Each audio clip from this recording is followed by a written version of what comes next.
সবাই ভাবে ঈশানের জীবন নিখুঁত। বয়স 29, কর্পোরেট অফিসার, ভালো স্যালারি, নতুন গাড়ি, বিদেশে প্রশিক্ষণ। কিন্তু যার সঙ্গে জীবন সাজানো ছিল সেই অন্বেষা আজ আর নেই। 4 বছরের সম্পর্ক, সুখ দুঃখে ভাগ করে নেওয়া, ভবিষ্যতের পরিকল্পনা সব থেমে গেছে। একটা ভুল বোঝাবুঝি, অপমান, অন্বেষা চলে গেল। শেষ কথা বলল, নিজেকে আগে ঠিক করো, তারপর সম্পর্ক। সেই দিন থেকে ঈশান থমকে গেছে। বাইরে স্বাভাবিক, ভেতরে শূন্যতা। একটাই প্রশ্ন, আমি কে?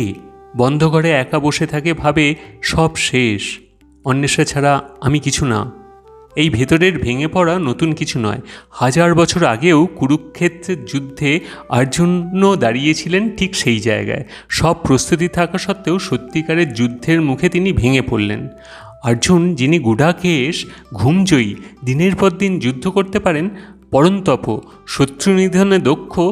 एवमुक्त्वा ऋषिकेशं गुडाकेशः परन्तप नयोत्स्य इति गोविन्दं मुक्त्वा तूष्णीं बभूवः। আমি যুদ্ধ করব না, তারপর নিশ্চুপ। এই নিশ্চুপ থাকা মানে নিজেকে হারিয়ে ফেলা। অর্জুনের হাত থেকে অস্ত্র পড়ে গেল, বিশ্বাস ভেঙে গেল, সিদ্ধান্ত নিতে পারছেন না। সব প্রস্তুতি থাকা সত্ত্বেও মনে হচ্ছে পারবেন না। ঈশানও এখন সেই জায়গায়। বাইরের দুনিয়া চলছে, ভেতরের যুদ্ধ থেমে গেছে। কিন্তু এখানেই ক্যারেক্টার তৈরি হওয়ার সুযোগ। নিজেকে চিনতে হলে দরকার আগে মোহ চিনতে হবে, পার্থক্য বুঝতে হবে, কি উচিত আর কি অনুচিত। দ্বিতীয়ত, প্রতিক্রিয়া নিয়ন্ত্রণ করা, কঠিন পরিস্থিতিতেও নিজেকে ধরে রাখা। তৃতীয়ত, নিজের প্রতি সতর্ক দৃষ্টি, প্রতিদিন উন্নতির চেষ্টা।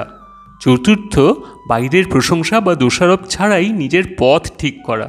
পঞ্চমত, নিজের আনন্দ নিজেই খুঁজে বের করা। স্বামী বিবেকানন্দ বলেছেন, ছোট ছোট কাজ দিয়েই মানুষের প্রকৃত চরিত্র তৈরি হয়। নোবেলজয়ী কৈলাস সত্যার্থী বলেন, যেমন কর্মক্ষেত্রে তেমন বাড়িতেও দ্বিমুখী আচরণ নয়।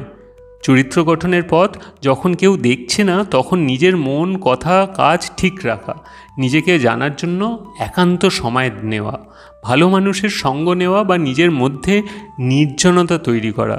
আজ ঈশানের বাইরে জীবন চলছে, কিন্তু ভেতরে ক্যারেক্টার তৈরি হওয়ার লড়াই শুরু।